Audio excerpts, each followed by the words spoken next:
जय श्री कृष्ण। दंडक प्रणाम। जय शिवराय, जय स्वराज, जय स्वदेशी। मित्रांनो, मैत्रिणींनो आणि माझ्या सर्व आदरणीय सन्माननीय माता पिता तुल्य राष्ट्रभक्तांनो, स्वदेशी आयुर्वेद प्रेमींनो,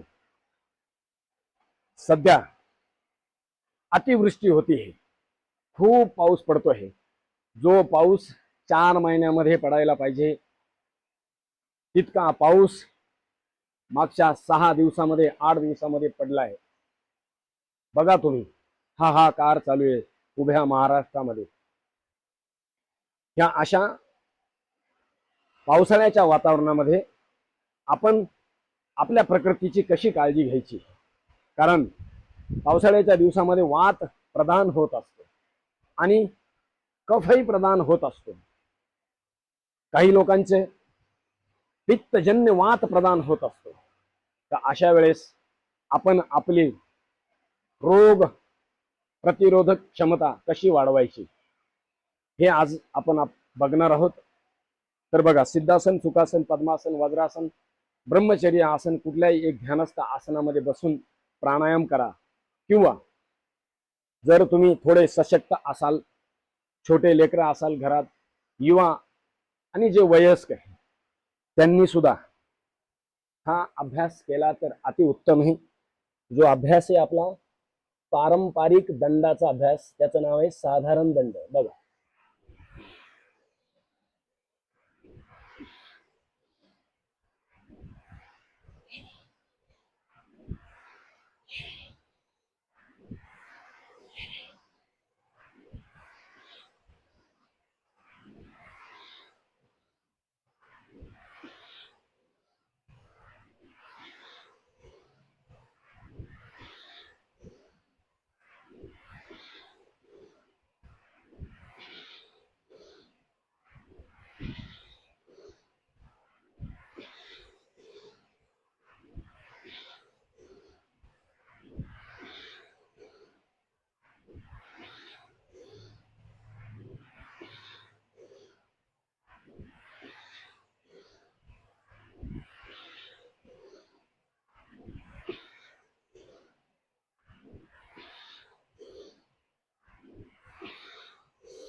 असं हे 5-25 वेळा तरी निदान करा।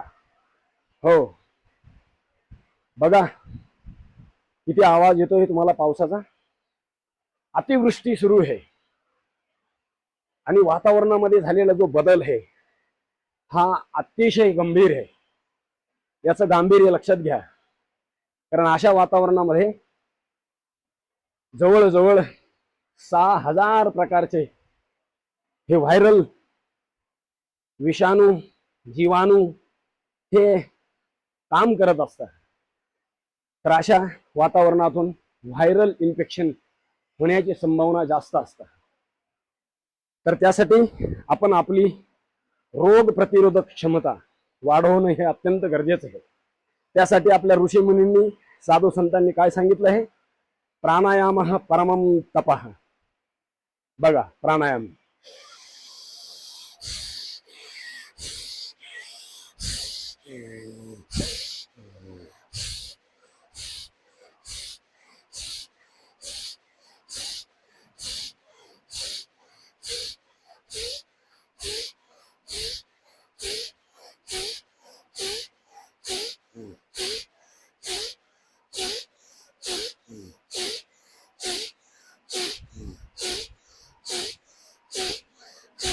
सामान्य, मध्यम, जलद, संत कुठल्याही गतीचा प्रयोग करा आपल्या आपल्या प्रकृतीनुसार।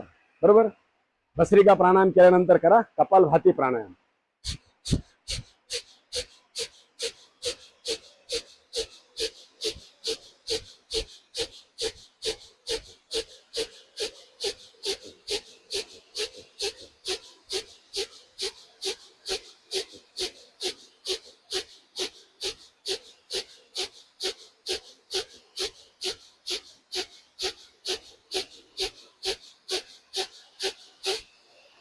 नाक शिंकरतो आपण नाकाला हात लावून, बस तसंच नाकाला हात न लावता प्रश्वासाला बाहेर फेकायचं आहे। शरीरामध्ये जे कार्बोनिक तत्व आहे, जो नायट्रोजन आहे, जो कार्बन डायऑक्साईड आहे, किंवा शरीरातले जे विजातीय तत्व आहे, जे अशा वातावरणामध्ये आपल्याला त्रास देत असतात. पिंडे ते ब्रह्मांडे, जे पिंडात होतंय तेच ब्रह्मांडात होतंय, जे ब्रह्मांडामध्ये होतंय तेच पिंडामध्ये होतंय. लक्षात घ्या, जर ब्रह्मांडामध्ये इतका बदल होतोय तर 100% आपल्या पिंडामध्ये सुद्धा बदल होणार. लक्षात घ्या, पिंडे ते ब्रह्मांडे हे सूत्र आहे ना, आपल्या ऋषी मुनींनी सांगितलेलं, आपल्या परमेश्वराने सांगितलेलं सूत्र आहे ना, त्या सूत्राचं अनुपालन करा. बरोबर. भस्त्रिका प्राणायाम केला, कपालभाती प्राणायाम केला, त्यानंतर काहीच जमलं नाही तर मात्र एवढा प्राणायाम करा. त्या प्राणायामाचं नाव आहे सूर्यभेदी प्राणायाम. बघा, डावी नाकपुडी बंद करा, उजव्या नाकपुडीने श्वास आत घ्या.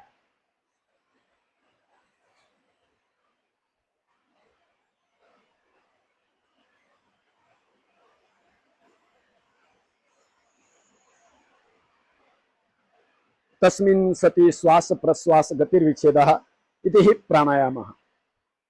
उजव्या नाकपुडीने श्वास आत घेतला, त्याला डाव्या नाकपुडीने सोडून द्या. पुन्हा उजवीने आत घ्या,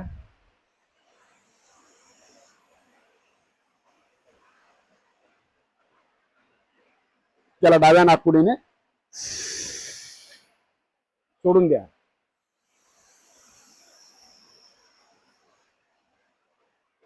असे कमीत कमी दिवसभरामध्ये 27, 51, 101, 108, 1000 आवर्तन आपण करू शकता. हे ध्यानात घ्या. मग त्यासाठी तुम्ही सिद्धासन, सुखासन, पद्मासन, वज्रासन, ब्रह्मचर्य आसन कुठल्या आसनात बसून करा किंवा पाठीवरती झोपून करा, कुठल्याही प्रकारची चिंता नाही. बरोबर. तर ही प्राणसाधना तुम्हाला सांगितली.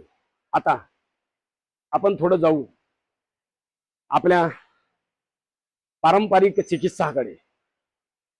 योग ही आपली पारंपरिक चिकित्सा आहे, आयुर्वेद ही आपली पारंपरिक चिकित्सा आहे, आणि प्राकृतिक चिकित्सा ही आपली पारंपरिक चिकित्सा आहे.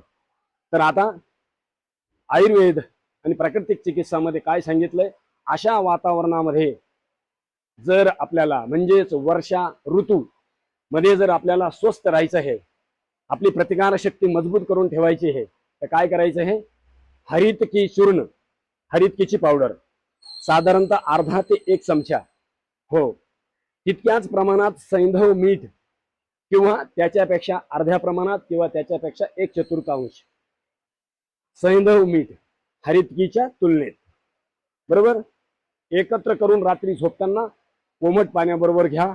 वर्षा ऋतूमध्ये येणाऱ्या कुठल्याही समस्येला तुम्ही बळी पडणार नाही. हरितकी, यस्य माता गृहे नास्ती तस्य माता हरितकी. त्यानंतर आपल्या प्राकृतिक चिकित्सामध्ये सांगितलं आहे का साधारणतः अर्धा ते 1 चमचा हळद तव्यावरती भाजायची, हो भाजलेली ही हळद मधाबरोबर चाटण करायची, हो मधाबरोबर चाटण करायची.